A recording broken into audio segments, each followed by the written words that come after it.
What's going on, guys? Alex here with Stockton Car Wash. Today I'm going to walk you through a very, very hectic day. It was a crazy day, but we're still working. We're going to get it done. And yeah, follow us along. Hey, Alex, so kind of hectic day today? Crazy day, Reyes. How did it start? Started off wonderfully, man. In the morning, we weren't too busy. We had filming planned today, so had a few appointments here and there, Tracy, Stockton, and then everything just kind of blew out of proportion, got super busy, had to juggle a whole, did different teams, different locations. I had to run to Tracy, pick up a vehicle, they have the ceramic coat, and here we are now, ceramic coat in the vehicle. Got it. So, what happened in the morning? You had cancellations or? Yeah, so a lot of rescheduling. Again, it's very, very common in mobile detailing. A couple of reschedules, different appointments in different cities, so we can kind of run around back and forth. You lose a lot of time in transport, and so kind of threw things off a little bit, but we're back on track now. Yeah, well, you have a long night. Long night, yeah. Why? We have a 2-year ceramic coating that we're gonna start prepping in a little bit. We are gonna deliver this vehicle tomorrow, so we're gonna have a long night prepping and getting it ready. So, you were telling me, you didn't have a lot of cars today. Nah, man, it was a particularly weird day. Normally we do 25 cars plus between all crews in a day. Today we did probably closer to 12, yet it seemed like a super long day, stressful. Crews were all over the place. Guys weren't showing up. People were late. We were late. So everything was all over the place. And what do you do when that happens?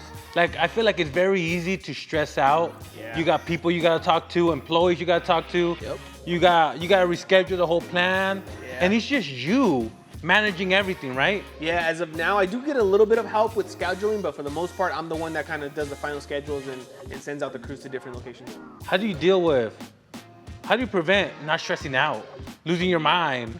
Well, you definitely stress out, let me tell you that. But, again, it's nothing, stressing isn't gonna help. So the way I look at it is kind of, roll with the punches. Try your best to schedule, apologize if you have to. Make it up to the guys. If they're working hard, then, give them some kind of incentive. At the end of the day, it's gonna get done, just a matter of when.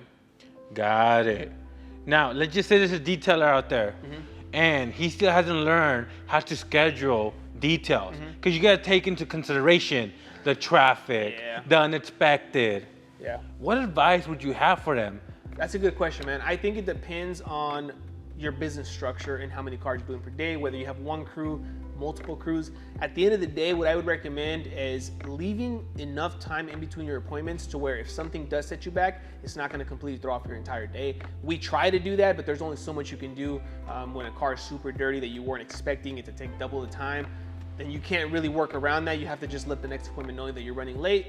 That may or may not put you behind an entire day, and if it does, so what? Roll with the punches. Did you have to reschedule anybody today? No, we didn't reschedule anyone. There was a couple cancellations that we kind of worked around, so at the end of the day, it worked out, even though we were running a little bit behind. But I think it ran pretty smooth, in my opinion. Got it. And how do you do your scheduling? Like what app do you use? Oh, okay. How do you keep track of who's going where? Yeah, so we use Google Calendars. On Google Calendars, you can use different colors to categorize the appointments. Each color for us represents a different band and a different crew. So that's how we kind of manage it. So for example, if a crew is falling behind on a specific job location and another one is ahead of schedule, we can go ahead and just swap them out and have that crew hit that location so that we don't completely fall behind. But here's one thing about you. You're not just sitting in the office doing all that. You're out there working. Yeah. How do you find the time? Like, for example, a customer canceled. Do you stop what you're doing? Do you get back to them whenever you can? Do you delegate?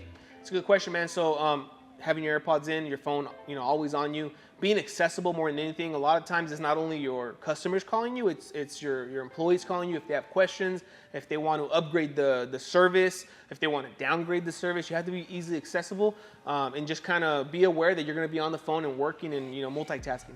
Yeah, that's a big part of it. Yeah, 100%. Because a lot of detailers, I notice, they don't answer messages or calls when they're detailing. Yeah. I understand why. Right. How do you feel about that? So, I think you definitely have to be accessible, right? Because what happens if someone from your team has a question and they don't have an answer, right? It's going to end up being your fault. So you can't hold them accountable if you're not going to make yourself available for them. And what about those single detailers, those solo detailers that just can't answer messages, phone calls, DMs on Instagram, promote, because you do all that too. Yep. So yeah, I think the key here is really being transparent with your customer, your consumer, right? Your customer base. Let them know that you don't answer calls during the day, so that in case that they do send you a message, they don't think you're ignoring them. I think as long as you make that clear, then I think it'll be fine. Alex, so you say you had 2 cancellations today or so? Yeah. Mm-hmm. And everything worked out? It worked out, yeah. What if they didn't cancel? How do you prevent overbooking yourself? It's a good question, man. I think the key here really, man, is putting yourself out there. Like you said, I'm out in the field working 100% of the time. So I think that if my team isn't able to get to there, then I account a certain amount of time so that I can get to that, or just kind of redistribute the manpower that you do have on your team. Oh, so you just gotta go back in there, change things up. It's always a way, man. It's always a way. Got you. Yeah.